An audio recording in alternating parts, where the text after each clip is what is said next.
The smell of coffee still lingered in the air when I found the documents scattered across the dining table.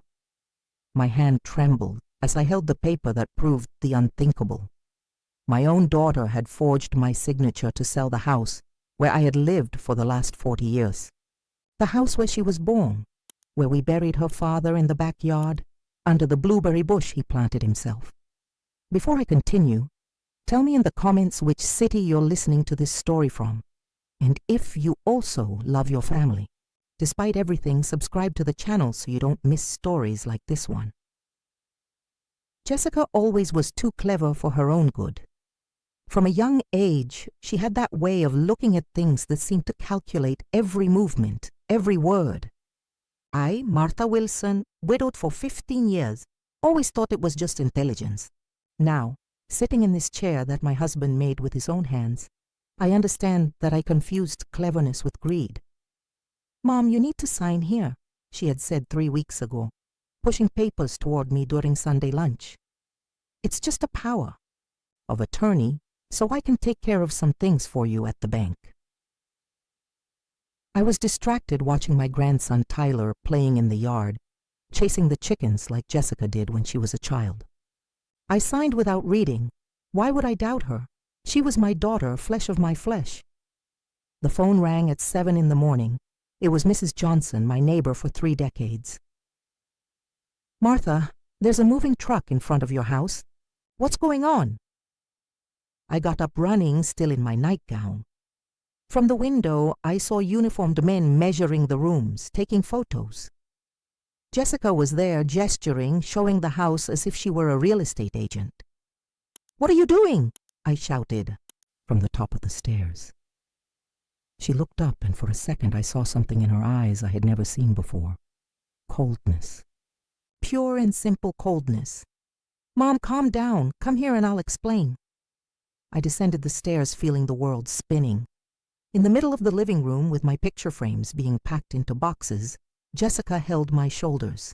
"You're getting old, Mom. You can't live alone anymore in such a big house. I've already found a great place for you. A beautiful retirement home in Lake Tahoe." Retirement home. The words echoed in my head like a death sentence. "I'm not going anywhere. This is my house." "It was, Mom. It was your house. Now it's mine. You signed the transfer, remember?" That's when she showed me the papers.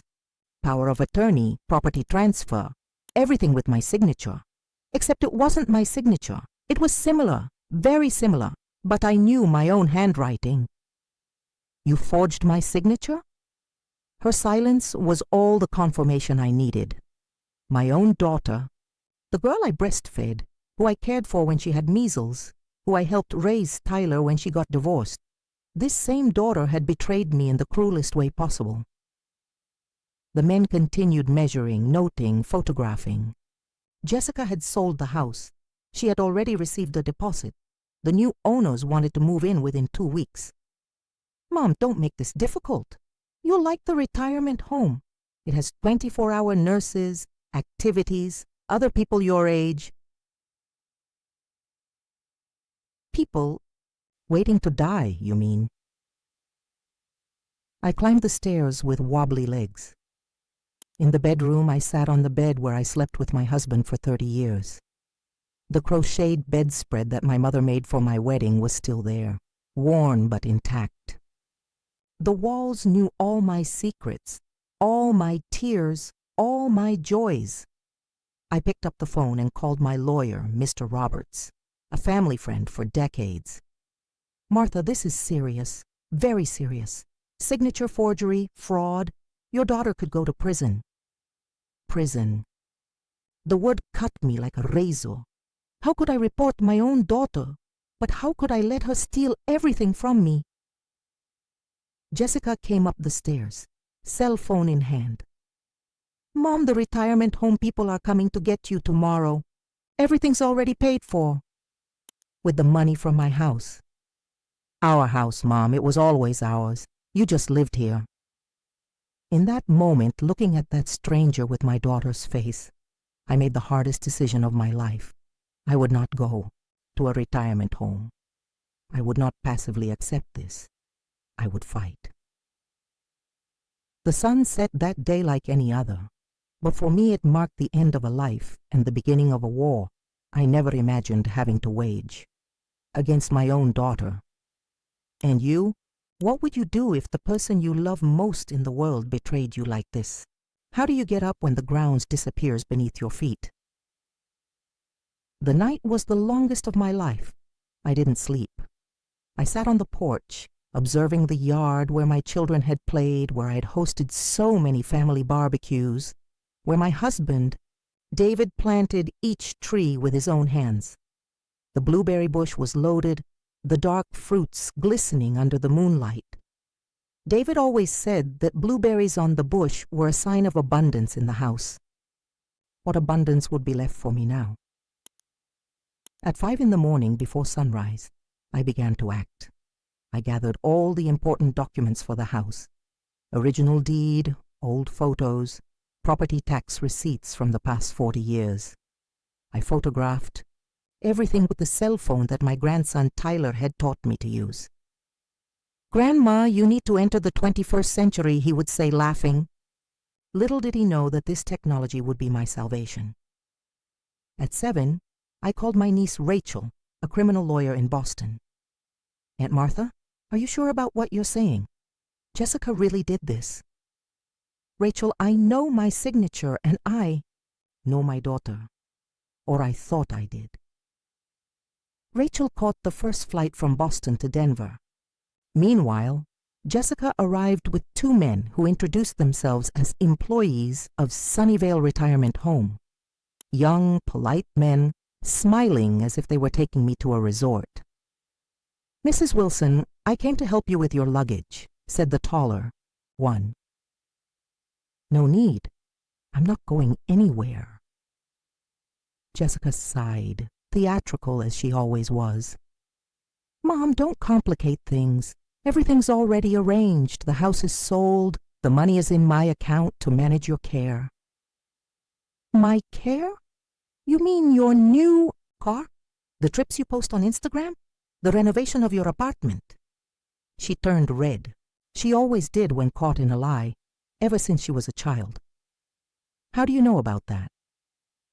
"I'm old, not stupid, and I have grandchildren who show me everything you post." That's when Tyler arrived. My dear grandson, 17 years old, the only one in the family who visited me every week without needing an invitation or special occasion. He looked at the scene, the uniformed men, the suitcases Jessica had already prepared, my resistance. "What's going on here? Grandma, are you going on a trip?" "Your mother wants to send me to a nursing home." "Retirement home," Jessica corrected. Tyler looked at me, then at his mother. I saw in him the same fire his grandfather had when something outraged him. "Mom, what is this? Grandma is doing great. She doesn't need any nursing home." "Tyler, you don't understand. These are adult matters." "I do understand. I understand that you want Grandma's house. You always have. You always said it was a waste for an old woman to be alone in such a big house." The silence that followed was as heavy as lead. Jessica looked at her son as if seeing him for the first time. Tyler came to my side, held my hand. "Grandma, you're not leaving here. I won't let it happen." That's when Rachel arrived. Tall, imposing, dressed in a navy blue suit that screamed, "Serious lawyer," she entered through the door like a hurricane. "Good morning. I'm attorney Rachel Miller, Mrs. Wilson's lawyer. Who are these gentlemen?" The retirement home employees looked at each other, uncomfortable. Jessica tried to take charge. "Rachel, what are you doing here? This is a family matter." "Exactly. And Aunt Martha is my family. Family takes care of family, isn't that right? Now let's clarify some things. This sale you claim to have made is completely illegal. The signature was forged, we have evidence, and we're going to file a criminal complaint." "Criminal? Are you crazy? I'm her daughter." And that makes the crime even more heinous. Fraud, document forgery, abuse of a vulnerable person. Vulnerable? My mother isn't vulnerable. Then why are you trying to force her into a retirement home? The discussion heated up. The retirement home employees, realizing they had stepped into a family fight with legal ramifications, politely withdrew. Jessica became increasingly agitated, shouting about rights, about care, about how much she had sacrificed for me. Sacrificed? When, Jessica? When you left me alone in the hospital when I broke my femur. When you spent 2 years without visiting me because you were too busy. When you only showed up here to borrow money you never paid back. Each word was a stab, but it was the truth. A truth that I had hidden from myself for years, out of love, out of fear of being alone, out of this cursed need to maintain the appearance of a happy family. Tyler remained by my side, my hand in his. At some point in this family war, my grandson had chosen a side, and it wasn't his mother's. "Grandma, can I stay here with you today? I don't want to leave you alone." Jessica exploded. "Tyler, you come with me right now. Your grandmother is senile. She doesn't know what she's saying." "No, I won't.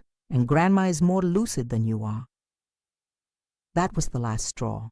Jessica left, slamming the door, shouting that she would return with a court order, that she would prove I was incapacitated, that she would take the house one way or another. Rachel, Tyler, and I remained silent in the living room. The coffee went cold on the table. Outside birds sang as if nothing had happened, as if my world hadn't just collapsed. "Aunt Martha, we'll file a restraining order today. We'll block any attempt to sell and request nullification of all the documents she forged.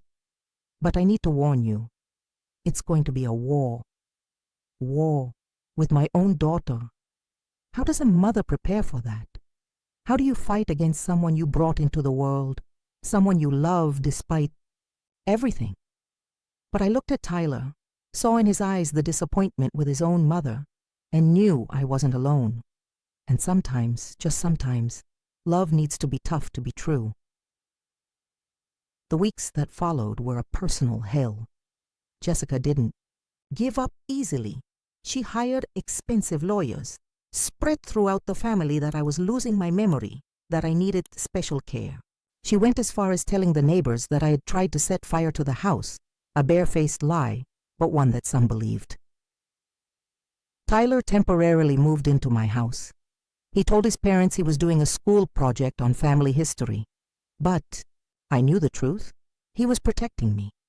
Sometimes late at night, I would find him on the porch, staring into nothingness.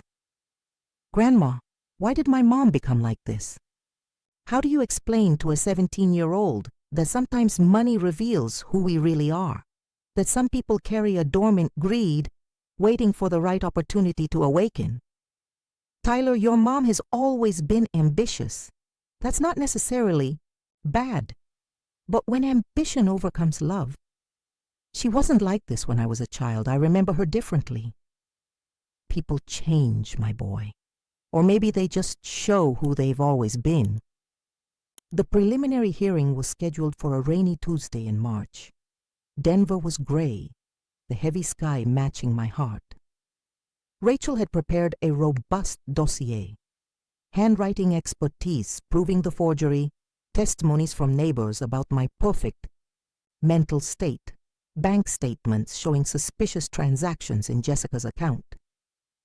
In court, I saw my daughter for the first time in weeks. She had lost weight, her hair was unkempt, with deep dark circles under her eyes. For a moment my mother's heart wanted to hug her, to tell her everything would be okay, that we could forget all of this. But then she looked at me, and the hatred in her eyes reminded me why we were there.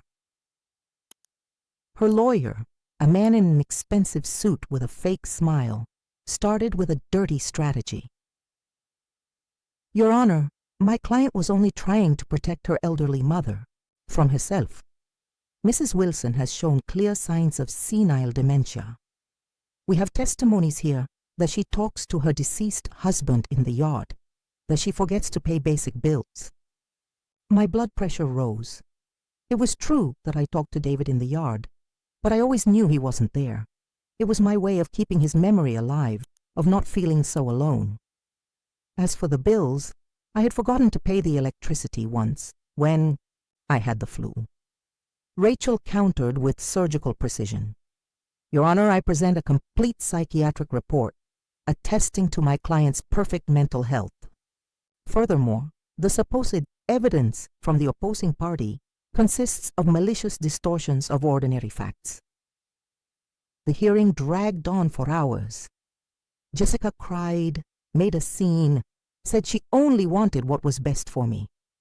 At one point she stood up and shouted, "Mom, how can you do this to me, after everything I sacrificed for you?"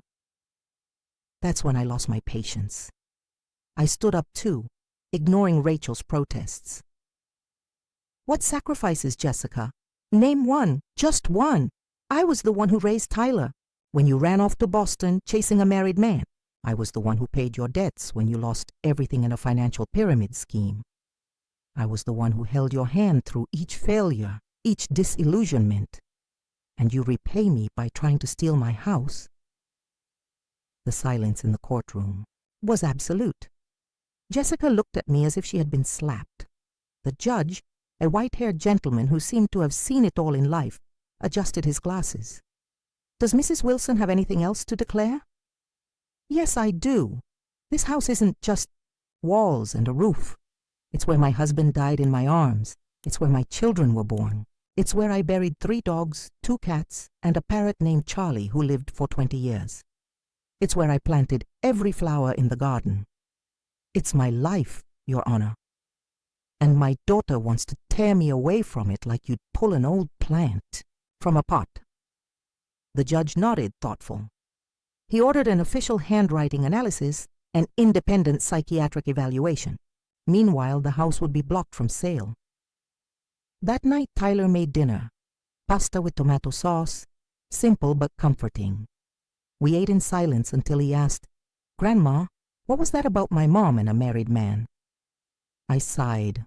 There were secrets I had carried for years to protect Jessica, to preserve the image that Tyler had of his mother. But there was nothing left to protect anymore. When you were 3 years old, your mother met a man, Richard, handsome, wealthy, charming, and married. She fell madly in love, abandoned everything, work, home, you, and went to live with him in Boston. She said she would return as soon as he got divorced. Tyler turned pale. That's why I don't remember her in my childhood. You stayed with me for 2 years.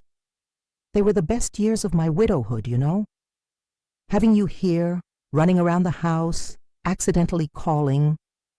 Me and Mom. And my dad.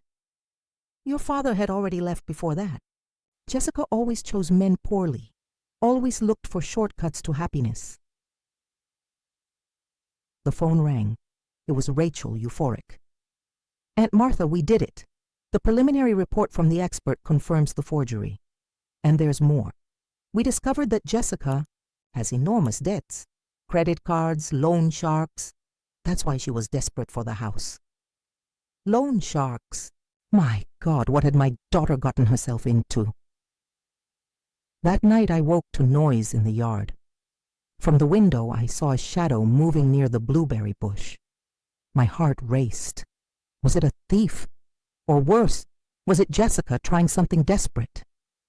I went down the stairs slowly, grabbed the broom, the only weapon available. Tyler appeared behind me, sleepy. "Grandma, what is it?" "There's someone in the yard." We turned on the exterior light. There, kneeling in the damp earth, was Jessica. She was digging with her hands, desperate, covered in mud. When she saw us, she began to cry. "It's here! I know it's here! Dad always said he buried money in the yard for emergencies." My heart tightened. David had indeed said that, but it was a joke. A story he told the children about pirate treasure buried under the blueberry bush. "Jessica, there's no money. It was just a story." "Lies! You took it. You took the money and now you pretend it doesn't exist. It was always like this. You always preferred others to me. Rachel, Tyler, the neighbors. Everyone was more important than your own daughter. There, in that rainy dawn, with my daughter kneeling in the mud, crying like a child, I understood the dimension of her breakdown. It wasn't just greed. It was desperation, emptiness, a lifetime feeling overlooked, even when that wasn't true. I extended my hand to her. Come, daughter, let's go inside, let's talk. But she recoiled like a cornered animal. No, you ruined my life. If you hadn't been so stubborn, everything would be resolved. I would have paid the debts, I would have started over. With the money from selling my house? And me, Jessica? Where would I be in this new life of yours? Her silence was her answer. Tyler approached his mother, tried to help her up. She pushed him away. You too, traitor, you chose her instead of me. Mom, I chose what's right. Jessica stood up, covered in mud, her eyes red from crying and anger. You'll regret this, all of you. And she ran out through the gate, disappearing into the darkness of the early morning. Tyler and I stood there under the light drizzle that was beginning to fall, looking at the hole she had dug. On the wet ground, something gleamed. I bent down and picked it up. It was an old coin, one of those silver dollars that David collected. He must have lost it there years ago. Or maybe he really had buried a treasure, not of money but of memories, of love, of life lived. I showed the coin to Tyler. He smiled sadly. So there was a treasure after all. There always was, my boy, just not the kind of treasure your mother was looking for. The following months were a roller coaster of emotions and revelations. The legal process followed its course, slow and painful like a tooth extraction without anesthesia. Jessica tried everything. She presented false medical reports about my mental health, invented stories of mistreatment, even hired people to follow me and try to photograph me in compromising situations. But truth is stubborn. The handwriting analysis was conclusive. The signatures were fake. The psychiatric report confirmed my full mental capacity. And more devastating for Jessica, the investigation revealed the real size of her debts. Nearly $500,000 between banks, finance companies, and yes, loan sharks. It was Tyler who discovered the complete truth. Searching through his mother's social media, he found a fake profile she used to participate in online gambling groups. Grandma, my mom was addicted to online gambling, betting, virtual casinos. She lost everything. It all made sense now. The sudden visits asking for borrowed money, the excuses about investments that went wrong, the growing desperation in recent months. The verdict came on a sunny Thursday in July. The judge not only annulled all the forged documents, but determined that Jessica should compensate me for moral damages. More, he referred the case to the criminal sphere. My daughter could go to prison. As I left the courthouse, she was waiting for me. She looked different, thinner, gray hair showing, her face marked by wrinkles I didn't remember seeing before. Mom, we need to talk. We sat on a park bench in front of the courthouse. The sun was warm. Children played in the nearby playground. Life went on normally for everyone except for us. I know I was wrong, she began. I know I have no excuse. But you need to understand. I was desperate. The loan sharks threatened Tyler. My blood froze. What? They said if I didn't pay, they'd go after him. That they would wait for him outside school, that they would... And you didn't tell me anything? You didn't go to the police? With what evidence? They're professionals, Mom. They don't leave traces. I thought if I sold the house quickly, paid everything off, they would disappear from our lives. I looked at my daughter, trying to find in her the girl I raised. How had she reached this point? Where did I go wrong? Jessica, you could have told me. We could have resolved it together. You would have judged me. You would have said I was always irresponsible, that I always chose the wrong path. And isn't that what happened? You preferred to betray me rather than trust me. She began to cry. Real tears, not the theatrical tears she used in court. I know, but now it's too late. For some things, yes, for others, maybe not. That afternoon, I made another difficult decision. I sought out the prosecutor and asked not to proceed with the criminal action. He looked at me in surprise. Are you sure? Your daughter committed serious crimes. I'm sure. She needs help, not jail. With Rachel, we drafted an agreement. I sold a part of the backyard, the part that David always wanted to turn into an orchard but never had time. The money was enough to pay Jessica's debts and still left enough to admit her to a rehabilitation clinic for gambling addiction. Tyler continued living with me. On the day he turned 18, he called me to the porch. Grandma, I need to tell you something. I'm going to apply to law school. I want to be a lawyer like Aunt Rachel. Because of all this, I learned that sometimes justice needs to be sought, not waited for. Jessica spent 6 months in the clinic. When she came out, she was different, calmer, more centered. She found a modest job, rented a small apartment. She began to visit me on Sundays, timidly at first, like someone asking permission to exist. During one of these visits, she brought an envelope. Mom, this is for you. Inside $50. It's the beginning of the repayment I'm going to pay back everything, even if it takes the rest of my life. Jessica, you don't need to. Yes, I do. For me, not for you. The years passed. Tyler graduated from law school, passed the bar exam, opened a small office specializing in family law. Ironic, considering how he discovered his vocation. Jessica kept her word. Every month, religiously, she gave me an envelope, sometimes with $50, sometimes with $100. We rebuilt our relationship gradually, like putting together a puzzle with missing pieces. Today, sitting on this same porch, I watch Tyler playing with his twin children in the yard.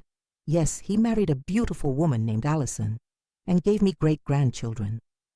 Jessica is in the kitchen, preparing Sunday lunch.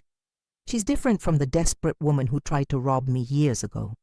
Her hair is completely gray now, her face marked by life. But her eyes have recovered something that had been lost. Peace. The blueberry bush continues to bear fruit. David would be proud. The house still stands, a silent witness to everything we've been through. The walls hold not just happy memories, but also the scars of a family war that almost destroyed us. Grandma, tell us the story of Grandpa's treasure, shouts one of the twins. I smile. The story has changed a bit over the years. Now when I tell about the treasure buried under the blueberry bush, I don't talk about coins or money. I talk about how the real treasure of a family isn't in material things, but in the bonds that survive even the greatest storms. Jessica approaches, dries her hands on her apron. Mom, remember that night? When I was digging in the yard? How could I forget? You know, in a way, I found the treasure that night. It just wasn't what I expected. And what was it? The chance to start over, forgiveness, the family I almost lost through greed. The sun sets slowly over Denver, painting the sky orange and pink. The twins run through the yard laughing. Tyler and Allison talk quietly in the hammock. Jessica returns to the kitchen to finish lunch. I stay here, in my rocking chair, the same one where my David sat to drink coffee every morning. Life has taught me that the greatest betrayals can come from those we love the most, but also that true love survives even the deepest wounds. The house still stands. The family, mended and scarred, does too. And in the end, that's what matters. Thank you for making it to the end of this story. If it touched your heart in some way, share it with someone who needs to hear about second chances and the power of forgiveness. Sometimes, the greatest treasures are buried, not in the earth, but within ourselves, waiting to be discovered.